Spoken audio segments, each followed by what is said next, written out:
Bismillahirrahmanirrahim. Assalamualaikum warahmatullahi wabarakatuh.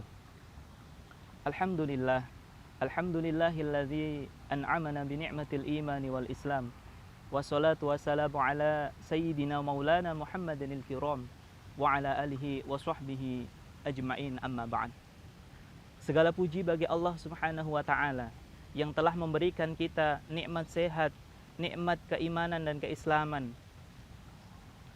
Salawat ma'asalam kita haturkan kepada junjungan kita Nabi Agung Muhammad sallallahu alaihi wasallam yang membimbing kita, yang mengarahkan kita sehingga kita mengetahui jalan-jalan mana yang perlu kita tempuh, jalan yang diridhoi oleh Allah Subhanahu wa taala.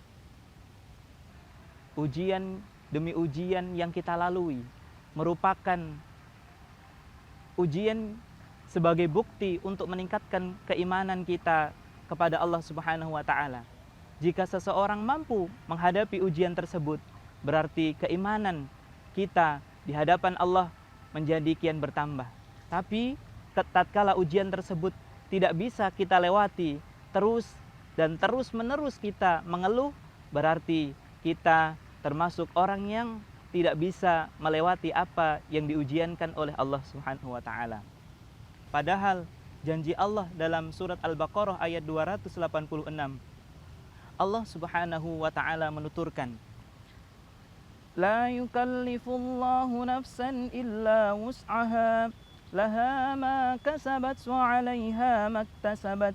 Rabbana la tu'akhidna in nasina aw akhtana. Rabbana wa la tahmil 'alaina isran kama hamaltahu 'alal ladzina min qablina. Rabbana wa la tuhammilna ma la taqata lana bih wa'fu anna waghfir lana warhamna anta maulana fansurna 'alal qaumil kafirin. Allah tidak membebani seseorang melainkan sesuai dengan kesanggupannya. Dia mendapatkan pahala dari kebajikan yang dia kerjakan, dan dia mendapat siksa dari kejahatan yang dia perbuat. Lalu mereka berdoa, Ya Tuhan kami, janganlah Engkau hukum kami jika kami lupa atau kami melakukan kesalahan. Ya Tuhan kami, janganlah Engkau bebani kami dengan beban berat sebagaimana Engkau bebankan kepada orang-orang sebelum kami. Ya Tuhan kami, janganlah Engkau pikulkan kepada kami apa yang tidak sanggup kami memikulnya.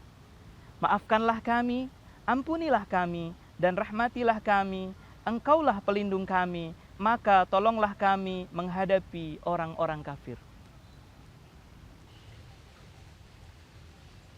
Dikisahkan dari sahabat Nabi Muhammad SAW, suatu ketika sahabat Nabi Muhammad SAW mendengarkan syariat atau ibadah yang diajarkan oleh Rasulullah SAW, sahabat tersebut berlutut di hadapan Nabi, mengatakan, Wahai Nabi, aku tidak sanggup untuk melakukan apa yang disyariatkan oleh Allah Subhanahu wa taala itu.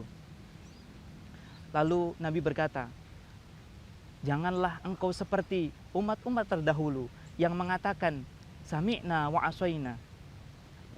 Aku mendengarkan tapi aku mendurhakai dari apa yang diperintahkan oleh Allah.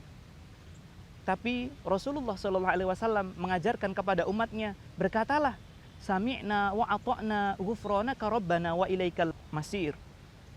Aku mendengarkan dan aku akan mematuhi apa yang diperintahkan oleh Allah, tapi ampunilah aku karena aku akan kembali kepada Allah Subhanahu wa taala. Dari kisah tersebut, Rasulullah mengajarkan kepada umatnya bahwasanya ujian yang diberikan oleh Allah Subhanahu wa taala adalah ujian yang pasti kita mampu untuk melewati, yang pasti kita bisa untuk menjalani. Karena Allah juga berpesan di dalam surat At-Tin, Inna ma'al usri yusra. Setiap dalam kesukaran pasti ada kemudahan. Sahabat Zat Channel yang dimuliakan oleh Allah Subhanahu wa taala, itulah pesan Allah Subhanahu wa taala kepada hamba-hambanya. Setiap ujian yang kita lalui adalah pintu untuk meningkatkan keimanan kita kepada Allah Subhanahu wa taala. Yakin setiap ujian yang diberikan Allah pasti ada jalan keluar. yakin setiap apa yang diujikan oleh Allah pasti ada sebuah hikmah yang bisa kita petik dalam sebuah proses perjalanan hidup kita. Semoga pesan Allah itu menjadikan tambahnya ketakwaan kita kepada Allah dan keimanan kita kepada Allah untuk menghadapi hari esok yang lebih cemerlang. Terima kasih dari kami. Wassalamualaikum warahmatullahi wabarakatuh.